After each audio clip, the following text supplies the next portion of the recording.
So at this point, we know almost everything there's to know about the Galaxy Z Fold 4 and Z Flip 4.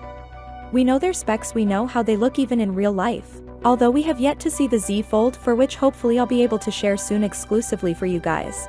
And we even know details about the Unpacked event, which will take place on August 10th. And with the release date on 26th of August. What we don't know is the price, but we have a new report from a reputed South Korean publication that spills some good about the new 4th gen foldables. News reports that Samsung is expecting the Galaxy Z Fold 4 and Flip 4 to perform exceptionally well in terms of sales. In fact, Samsung has set a target of 15 million foldable phone shipments for the Z Fold 4 and Flip 4 combined, which is double that of the Z Fold 3 and Flip 3, which sold just a little over 7 million shipments together. Not only that, Samsung wants the sale of the Z Fold 4 and Flip 4 to be almost equal. I mean, in Q1 of 2022, out of 2.2 million foldable phone shipments, the Z Flip 3 captured 51% of the market, while the Z Fold 3 had just a 20% share.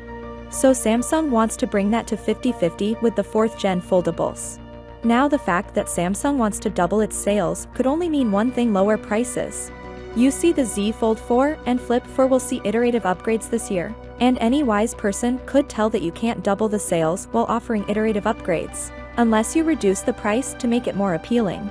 And it looks like that's exactly what Samsung is doing.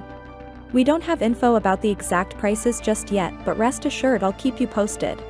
Anyway, the Z Fold 4 has also appeared in Geekbench, and there's a massive difference in performance numbers compared to the S22 Ultra.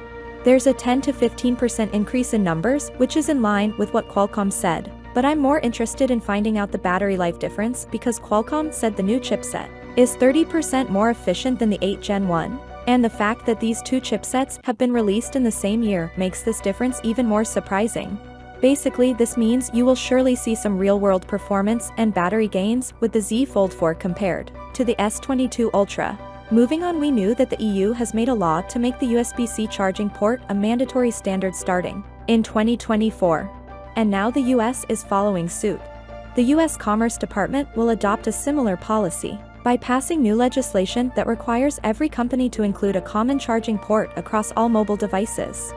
I guess Apple got the memo early, and Bloomberg has already reported that starting with the iPhone 15, Apple will finally switch to USB-C charging standard. For more content like this, be sure to subscribe, and as always, I'll see you tomorrow. Peace out.